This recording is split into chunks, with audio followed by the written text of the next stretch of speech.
Le magicien d'Oz, chapitre 20. La contrée de porcelaine. Pendant que le bûcheron fabriquait une échelle avec du bois qu'il avait trouvé dans la forêt, Dorothée s'allongea et s'endormit, car sa longue marche l'avait fatiguée. Le lion s'enroula lui aussi pour dormir, et Toto s'installa à côté de lui. L'épouvantail observa le bûcheron qui travaillait et lui déclara « Je ne comprends pas ce que fait ce mur ici, ni en quoi il est fait. » « Laissez votre cervelle au repos et ne vous souciez pas du mur, répliqua le bûcheron. Quand nous l'aurons escaladé, nous saurons ce qui se trouve de l'autre côté. Au bout d'un moment, l'échelle fut terminée.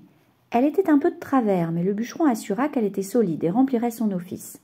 L'épouvantail réveilla Dorothée, le lion et Toto et leur annonça que l'échelle était prête. L'épouvantail fut le premier à escalader l'échelle, mais il était si maladroit que Dorothée dut monter tout de suite derrière lui pour l'empêcher de tomber. Quand sa tête eut dépassé le haut du mur, l'épouvantail s'exclama. « Oh, mince !»« Continuez, lui intima Dorothée. Alors l'épouvantail continua à grimper et s'assit sur le mur.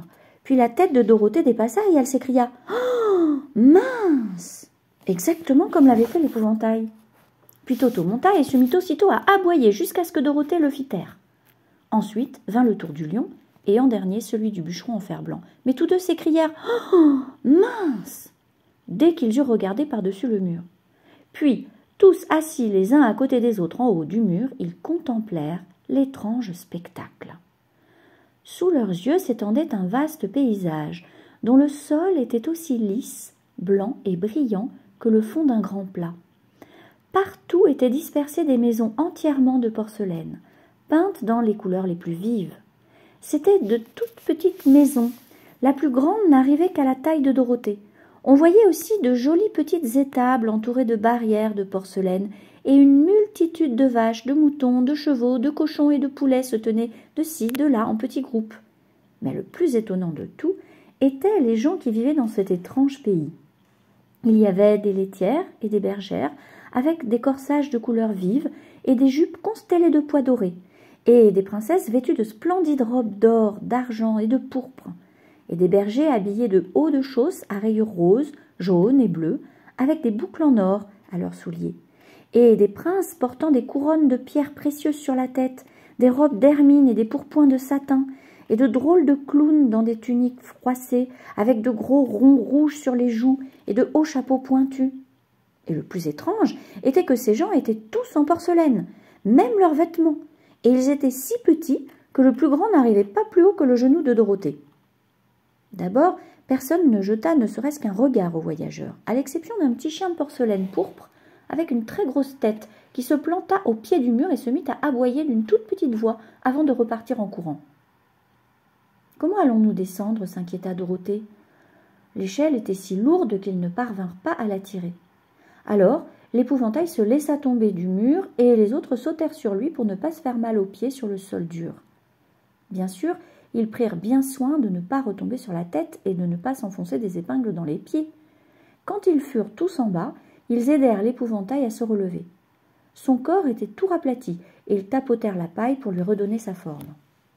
« Nous devons traverser ce drôle d'endroit pour arriver de l'autre côté, décréta Dorothée, car nous serions très imprudents de prendre une autre direction que le sud. » Ils entreprirent la traversée de la contrée des gens de porcelaine, et la première personne qu'ils rencontrèrent fut une laitière en porcelaine, occupée à traire une vache en porcelaine. Tandis qu'ils s'approchaient, la vache rua brusquement et renversa le tabouret, le seau et même la laitière, et tous tombèrent avec fracas sur le sol de porcelaine. Dorothée fut choquée de constater que la patte de la vache s'était cassée, que le seau s'était brisé en 1000 morceaux, et que la laitière s'était ébréché le coude. « Et voilà » s'écria la laitière en colère. « Regardez ce que vous avez fait. Ma vache s'est cassée une patte, et je dois l'emmener à l'atelier de réparation pour la faire recoller. Qu'est-ce que ça veut dire de venir effrayer ma vache de cette manière ?»« Je suis vraiment désolée » s'exclama Dorothée. « Je vous prie de nous excuser. » Mais la jolie laitière était bien trop fâchée pour lui répondre. Elle ramassa la patte d'un air boudeur et partit en emmenant sa pauvre vache, qui marchait en boitant sur 3 pattes. En les quittant, la laitière lança à maintes reprises par-dessus son épaule des regards chargés de reproches aux maladroits étrangers, en tenant son coude ébréché bien serré contre elle. Dorothée se trouva très affligée de cette mésaventure. « Nous devons faire très attention ici, dit le bûcheron au cœur tendre. ou nous risquons de faire du mal à ces jolies petites créatures, et elles pourraient ne pas s'en remettre. » Un peu plus loin, Dorothée rencontra une jeune princesse portant de merveilleux vêtements.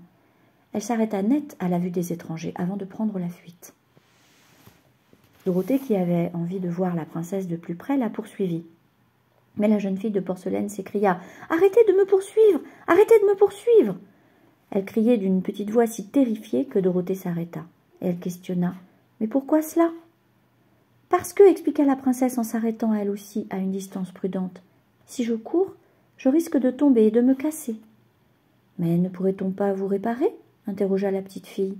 « Oh, si, mais vous savez, on n'est jamais aussi jolie lorsqu'on a été réparé, répliqua la princesse. « Sans doute pas, admit Dorothée.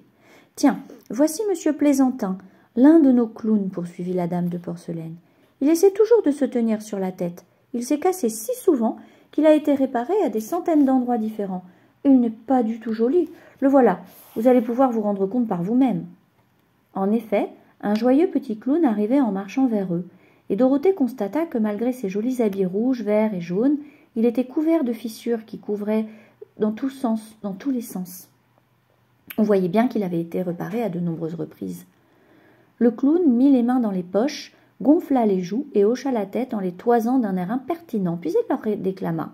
« Demoiselle jolie, pourquoi fixer ainsi, de cet air ahuri, le bon vieux Plaisantin?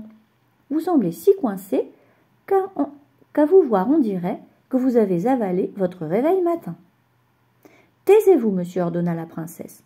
Ne voyez-vous pas que ce sont des étrangers et qu'il faut les traiter avec respect ?»« Eh bien, en voilà du respect, je dirais, déclara le clown, qui se mit immédiatement sur la tête.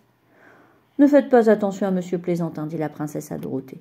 Il a la tête passablement ébréchée, et cela l'a rendu un peu stupide. »« Oh, cela ne me dérange pas, l'assura Dorothée. »« Mais vous êtes si belle, poursuivit-elle, que vraiment je vous adore. Me laisseriez-vous vous rapporter au Kansas pour vous poser sur la cheminée de tante M? Je pourrais vous mettre dans mon panier. »« Cela me rendrait très malheureuse, répliqua la princesse de porcelaine. Voyez-vous, ici, dans notre pays, nous sommes satisfaits de notre lot, et nous pouvons parler, nous déplacer à notre gré. Mais chaque fois que l'un de nous est emporté, nos articulations se raidissent aussitôt, et nous ne pouvons plus rien faire d'autre que nous tenir tout droit à être jolis à regarder. Bien sûr, c'est tout ce que nous sommes censés faire lorsque nous sommes posés sur une cheminée, ou dans une vitrine, ou sur une table de salon, mais notre vie est bien plus agréable ici, dans notre pays.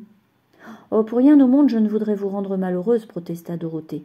Alors, je vais simplement vous dire au revoir. »« Au revoir, fit la princesse. Ils traversèrent à pas prudents la contrée de porcelaine. Les petits animaux, ainsi que tous les gens, s'écartaient d'eux à la hâte, craignant que les étrangers ne les cassent. Après environ 1 heure, les voyageurs parvinrent à l'autre bout de la contrée et se trouvèrent devant un autre mur de porcelaine. Il n'était pas aussi haut que le premier, cependant, en se mettant debout sur le dos du lion, ils réussirent à l'escalader. Puis le lion replia ses pattes sous lui et bondit sur le mur, mais juste au moment où il sautait, il bouscula avec sa queue une église de porcelaine qui se brisa en 1000 morceaux. « Quel dommage !» s'exclama Dorothée. « Mais je crois que nous avons eu de la chance. Nous aurions pu faire pire à ces petites personnes que de casser la patte d'une vache et de briser une église. Ils sont tous tellement fragiles. » En effet, acquiesça l'épouvantail, et je suis heureux d'être en paille et de ne pas pouvoir être abîmé si facilement. Il y a pire sort au monde que celui d'un épouvantail.